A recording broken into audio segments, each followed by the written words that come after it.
No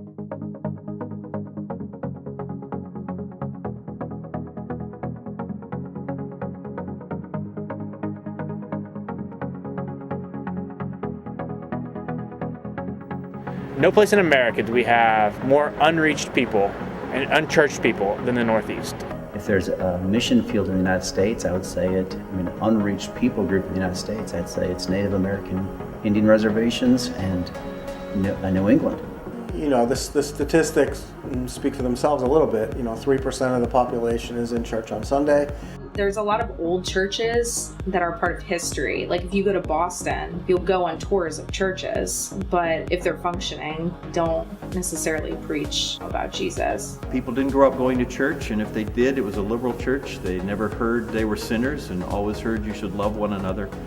And so the concept of needing to sow the seeds of need and why in the world did Jesus die on the cross becomes really important.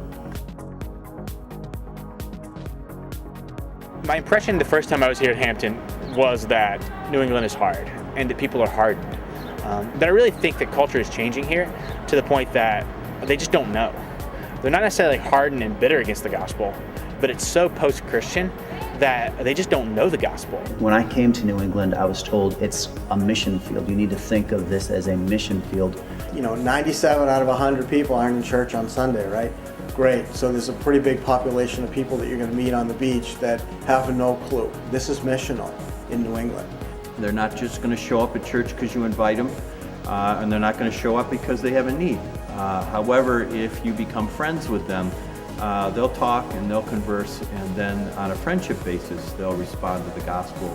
People are more willing to talk now about spiritual things, and so I feel like the culture is changing, and I know the Lord is behind that.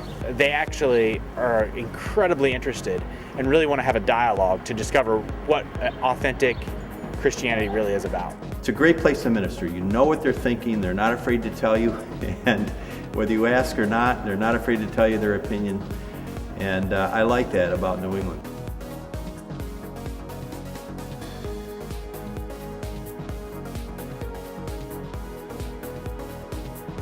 Jesus called us to take up our cross and to come follow Him. If you're serious about missions, you need to go to a place where you're going to be dependent on Him for your daily bread. And so for me, in terms of personal growth, you grow, I think, more when you're challenged. To me, it's worth investing in something that God is also invested in. He sees a value in it and wants to change the area for Jesus. Be open to the challenge.